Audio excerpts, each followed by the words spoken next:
In Mexico, after overcoming an impasse with the Norwegian mediating party, the agenda of negotiations between the government of Venezuela and the opposition has resumed. In Colombia, nearly 20,000 migrants, mostly Haitians, are stranded in the town of Necoclí and trying to cross to Panama. Same-sex marriage approved in a referendum held in Switzerland. Hello and welcome to teleSUR. I'm José Daniel López in Quito, Ecuador, and this is from the south. In Mexico, after overcoming an impasse with the Norwegian mediating party, the agenda of negotiations between the government of Venezuela and the opposition resumed. Representatives of the government of Venezuela and the Norwegian team affirmed that the new round of talks will be resumed as soon as possible after the Venezuelan delegation requested explanations from the Norwegian team for some statements made during the General Assembly of the United Nations. Once the inconvenience was resolved, the representatives of the Venezuelan executive announced the continuation of the negotiations. Today we resume the talks with the United Platform. We hope it will be productive, like the ones we have had in the past. Any agreements regarding the judiciary system? Do you have any comments about that? You will have news soon. Thank you. The head of the Venezuelan government delegation, Jorge Rodriguez, affirmed that the Venezuelan government considers the impasse that prevented the development of the negotiation rounds in Mexico to have been resolved and is ready to resume with the scheduled agenda. With the reading that has just taken place on the part of the representatives of the Norwegian facilitating team, we consider that this impasse has been overcome, and we will immediately contact the head of the delegation of the self-called United Platform. We have already had long conversations with the facilitating team, and from the point of view of the delegation of Venezuela, from the point of view of the Bolivarian government of President Nicolás Maduro, we consider that this situation has been overcome. We remain together with the facilitating team of the Kingdom of Norway, as well as the accompanying countries of the Russian Federation, the Kingdom of the Netherlands, and the representatives of the host country of the United Mexican States, working in this arduous process to ensure that these sectors that prefer different ways to the constitutional path return to the political path in Venezuela. Prefirieron vías diferentes a la vía constitucional. Rodriguez explained that the Venezuelan government requested an official clarification from the Norwegian mediating party as a result of the statements made by the country's delegation during the United Nations General Assembly. Que se presentó una situación. A situation arose that affected compliance with the guidelines already signed in the Memorandum of Understanding between the government of the Bolivarian Republic of Venezuela and the self-called United Platform. Venezuela requested an explanation, and Venezuela also requested clarification of the events that took place in an intervention at the United Nations General Assembly. We have been in permanent contact these days with the delegation of the self-called United Platform, and also with the Norwegian facilitating team, as well as with the representatives of the country and headquarters, and the representatives of the accompanying countries, the Russian Federation and the Kingdom of the Netherlands, indicating that we were waiting for this situation to be rectified in order to resume the process that we have not interrupted. Así como los representantes del equipo sede. Also, the head of the Venezuelan government delegation denied the statement in which it was announced that they will not attend the new round of negotiations. Necesitábamos hacer esta aclaratoria. We needed to make this clarification because yesterday we were surprised by a communiqué published by the self-called United Platform, where it was stated that the representation of the Bolivarian government would not attend the dialogues in Mexico. We found it surprising since minutes before this communiqué was published, I spoke with Dr. Gerardo Blay, head of the delegation of the United Platform, and I also spoke on different occasions with the Norwegian facilitating team. Just as we said that as soon as this impasse could be resolved, we will continue with the same determination, with the same strength, with the same capacity to understand the other, and at the same time, to defend the truth and the dignity of Venezuela. We informed the country that we have turned the page on this impasse that arose, and we will continue working with all our intensity. La página en el impasse que se presentó. On the other hand, the representatives of Norway, Dag Nylander, regretted the statements made by his country's delegation during the United Nations General Assembly and affirmed that Norway will approach the dialogue process with impartiality. The Norwegian facilitation team would like to emphasize that it will maintain and demonstrate strict impartiality and its deals with the parties according to the established guidelines. In this regard, we regret that the recent statement at the UN may affect confidence in our role. The United Nations General Assembly has discussed about the legal sanctions imposed against Cuba and Venezuela, as well as the high-level dialogue on energy, a collateral event including the participation of 100 member states, as well as business leaders, foundations, and international civil society and youth organizations to mobilize commitments and actions in terms of the so-called green energy. During his speech at the UN session, St. Lucia's Prime Minister Philip Joseph Pierre called for the re-establishment of relations between the United States and Cuba. The development of St. Lucia will continue to be compromised as long as the development of our sister nation of Cuba continues to be frustrated by global political considerations. In this regard, Mr. President, St. Lucia encourages a revisiting of the chapter in history not too long ago where diplomatic reconciliation had commenced between the United States of America and the Republic of Cuba under the Obama-Biden administration.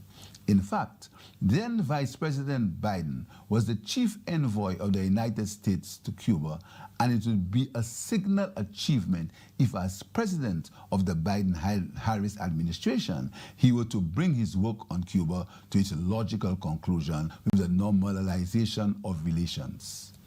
Cuba continues to punch above its weight with its humanitarian efforts, playing its part in the global COVID-19 response, despite its disadvantaged position in the international community. St. Lucia joins CARICOM and the global community in renewing calls for the United States to normalize its relations with Cuba and for the abolition of the existing embargo, which only serves as a hindrance to economic growth in Cuba and an obstacle to realizing full regional economic integration in the Caribbean. Given Cuba's role in health, education, sports, and social development in our region, the normalization of relations with Cuba means the advancement of development in our entire Caribbean region. And we make this annual call for the normalization of relations with Cuba. St. Lucia wants it to be known that we are speaking to our own development in as much as we are speaking about the betterment of the lives of the Cuban people. At a time when we are experiencing global turmoil, it is important for good sense to prevail and for the world to fully embrace the immense expertise and resources which the Cuban people have to offer. It is more than overdue for us to make right this grave injustice to Cuba that has deliberately cut them off from the global supply chain. The continuation of this embargo in 2021 is unconscionable. Meanwhile, the Prime Minister of St. Vincent and the Grenadines, Raul Gonsalves, said that sanctions against Cuba, Venezuela, and Nicaragua must come to an end. Gonsalves also talked about Israel's siege of Palestine. And long-standing political quarrels ought to come to an end in these new perilous times which humanity faces. At the top of the list must undoubtedly include the refusal of Israel and its international backers to come to terms with the requisite of an independent Palestine and a secure Israel in accord with repeated resolutions of this august body. And similarly, the refusal of the United States of America to dismantle the internationally unlawful and crippling economic blockade of Cuba and to bring to an end the unjust, harsh, unilateral economic and financial sanctions against Venezuela and to a lesser extent, Nicaragua. In other news, authorities of the Colombian Department of Antioquia reported that nearly 20,000 migrants, mostly Haitians, are stranded in the town of Necoclí and trying to cross to Panama. The head of the local office of Care and Risk, Cesar Zúñiga, said all the bus tickets are sold out, and that's why migrants are crowding more and more. By this weekend, 22,000 migrants will be gathered in Necoclí. More than 60% are children, according to the Bureau of Attention and Disasters Prevention. Local authorities warn that the migrants stranded in the area have no sanitary protection amid the COVID-19 crisis. It cannot be possible that if there are 17,000 migrants in a municipality of Colombia, the government is not concerned about it and doesn't look at how they arrive. So the call is for the government to make its migratory policy more responsible. There is no water for bathing. Many do not have water for cooking. They cook on the beach, so all these diseases are multiplying in younger children. Authorities in Panama say that the crisis caused by the massive presence of Haitian migrants should be treated as a regional crisis. Migration representatives pointed out that in the last few days, Panama has received a flow of migrants that is 5 times bigger than the amount agreed with Colombia. They affirmed that 72% of the people who arrived into the Central American nation claim to be residents in the neighboring countries. At the same time, the massive arrival of Haitians to Mexico continues. The situation worsens if taking into account that thousands of other Central Americans arrived to the country to reach the U.S. border.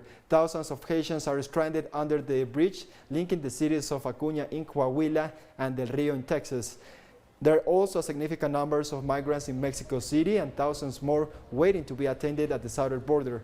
The Mexican Commission for the Aid of Refugees, COMAR, reported on an exponential increase in refugee applications by foreigners of Haitian origin, most coming from Chile and Brazil. President Andrés Manuel López Obrador referred to the causes of uncontrolled migration in the region and his government's position on the regional crisis. We don't want Mexico to be a migrants' camp. We want the problem to be faced from its root, that people are not forced to emigrate.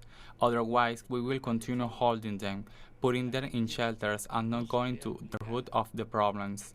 For instance, there has been no investment in social development. However, the U.S. Secretary of Homeland Security, Alejandro Mayorkas, affirmed that all the migrants who were camping under the Texan side of the border bridge have already left the place. Mayorkas pointed out that less than a week ago, there were about 15,000 undocumented migrants in El Rio, Texas. He also highlighted that near 8,000 voluntarily returned to Mexico and more than 5,000 were transferred to the U.S. migrant processing centers along the border, and 2,000 were deported to Haiti in 17 flights. According to U.S. authorities, since September 9th, border guards intercepted nearly 30,000 undocumented people in Del Rio, where they live in precarious conditions after crossing the Bravo River from the Mexican city of Acuña. More news in a minute. Stay with us.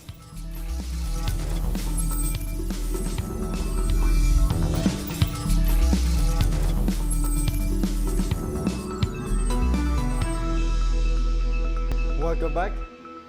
Swiss voters have backed same-sex marriage in a referendum held on Sunday.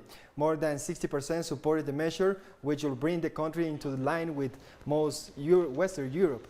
Switzerland was one of the last countries in Western Europe where same-sex marriage remained illegal. Switzerland has allowed same-sex couples to register partnerships since 2007, but some rights are restricted. The measure will be possible for same-sex couples to adopt unrelated children and for married lesbian couples to have children through sperm donation.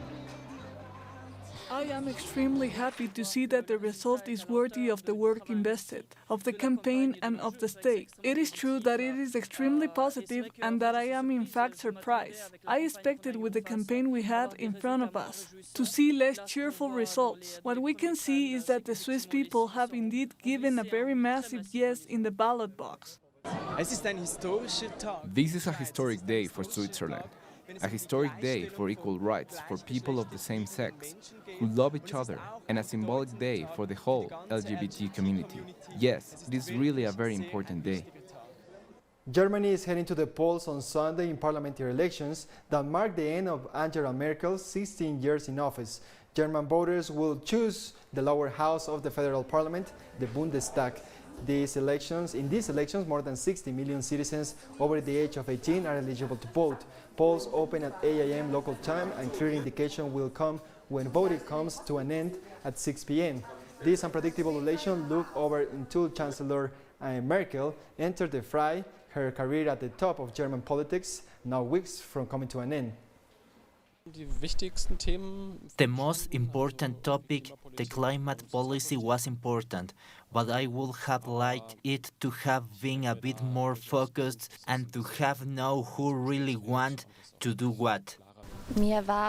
Family policy was important to me, and I have to say that it got a bit lost in the whole election campaign. I hope it will become more important now. Evacuations have begun in the coastal Indian states of Odisha and Andhra Pradesh ahead of the expected arrival of Cyclone Gulab on Sunday evening. Cyclone Gulab is expected to start the landfall process from Sunday evening, and the Indian Meteorological Department has already issued a red alert for both states. The Indian Navy has kept naval ships and aircrafts on standby for rescue and relief operations. Some trains were cancelled and some others rescheduled for the safety of passengers and train operations. Besides Andhra Pradesh and Odisha, several other states such as West Bengal, Chhattisgarh and Telangana, among others, have been put on alert for heavy rainfall. After 3 years of negotiations between China, Canada and the United States, Michael Korbig and Michael Spavor, Canadian citizens detained since 2018 in the Asian giant, have been released. Korbig and Spavor are on their way to Canada, and Prime Minister Trudeau informed the reporters at a news conference in Ottawa. The government of China announced the release of the 2 Canadian nationals in prison since August 2020 on charges of espionage and drug trafficking. The case has soured relations between the 2 countries to levels not seen in decades. On December 1st, 2018, Meng, daughter of Huawei founder Ren Huangfei, was detained by Canadian authorities at the request of U.S. authorities and accused of her of bank and electronic fraud.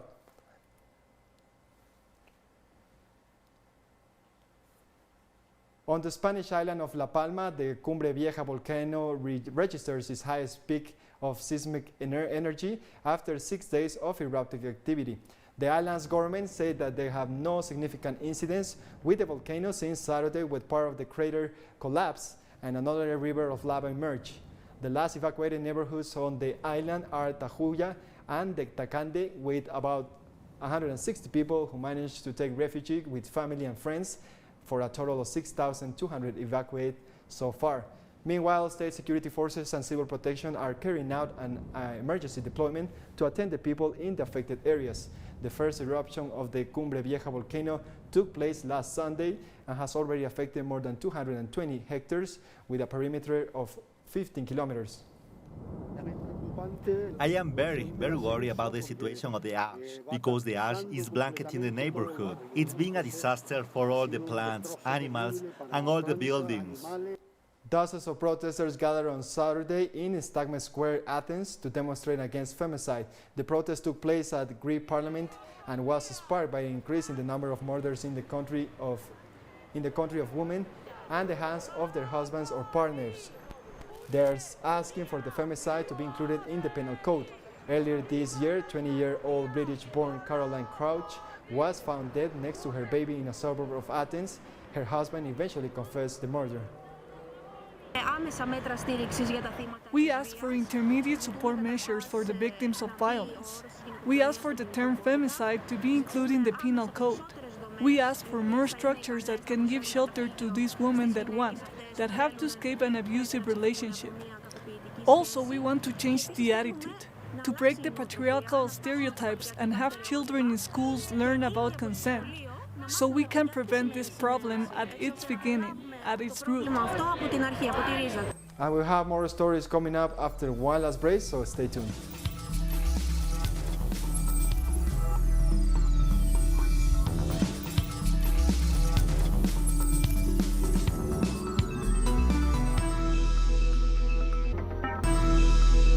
Welcome back. In Somalia, at least 8 people were killed and 7 others got injured on Saturday in a bomb attack in the capital Mogadishu near the presidential palace. The attack took place at the El Gabat neighborhood on a road leading to Somalia village, which serves as the official presidential palace and main workplace of the country's president. The explosion caused significant material damage to buildings in the area and several vehicles. Witnesses say that the car bomb detonated when the police stopped the driver for a security check. The attack was claimed in a brief statement by the El Shabaab group, close to Al-Qaeda, which has been fighting to overthrow the government since 2007 and often carries out attacks against the security forces and the country's leaders. 7 civilians and 1 Somali traffic police person were killed in the attack. 9 people were wounded. The terrorists attacked not only soldiers, government offices, but today they also killed a mother with her 2 children who were visiting this MCH center behind me to get her children vaccinated. An institute named Together has been providing computer classes for visually impaired women in the city of Addis Ababa, Ethiopia. The institute currently offers free computer lessons to 150 visually impaired women. The institute tries to help them gain independence and further their educations. Blindness is a major global public health concern. Approximately 5 million people are blind. 3 times that number is visually impaired, 90% of whom live in poor countries. Women account for 65% of blind people in the world. Understand them well. Even a lot of people, they didn't think visual impaired, they are attending computers, but still they are attending, they can do everything what they want by computers, you know, internet, everything they can access, they can work. But if we are not going to give them this opportunity, still, you know, they will stay at home. That's not good. So that's why always we are focusing to women. If I know how to use the computer, my work will be easier, because instead of asking people for help, I can write and learn on my own, and I can achieve great things. In Ukraine, hundreds of people have participated in a march in Kiev on Sunday to demand more effort from the government to combat climate change. The activists carried banners and flags and led chants through the center of Kiev toward the parliament building. Protesters called on authorities to increase funding in the state budget for measures to reduce greenhouse gas emissions, adapt to climate change, and other environmental measures. The rally comes just weeks before a major United Nations climate summit, COP26, in Glasgow, Scotland. So today we invite people to join the climate strike. This is part of the international movement, and our main demand is to provide more funding for climate and nature conservation actions. We have to be united. We have to be, you know, acting under the same demands, like basically doing things together. And this is exactly what climate marches are, moments to bring like-minded people together and to show how many people actually care. Pope Francis on Sunday called for an inclusive world and urged people not to close the doors on migrants as the Catholic Church marks the 107th World Day of Migrants and Refugees. During his Sunday's Mass in St. Peter's Square, Pope Francis encouraged people to take special note of the Angels Unawares sculpture in the square, which depicts migrants and refugees from all cultural and racial backgrounds and from different historical periods. Earlier, the Pope denounced border closures, a measure he described as the root of many evils in history and of the absolutism that has often maintained dictatorships and extreme violence towards those who are different. Today, we celebrate the World Day of Migrants and Refugees, which this year has the theme, Towards an Ever Greater Us. It is necessary to work together without prejudice and without fear, placing ourselves beside those who are most vulnerable, migrants, refugees, displaced persons, victims of trafficking, and the abandoned. We are called to build an even more inclusive world that excludes no one. And we come to the end of this news brief, but remember you can find this and many other stories as always in our website at telesurenglish.net.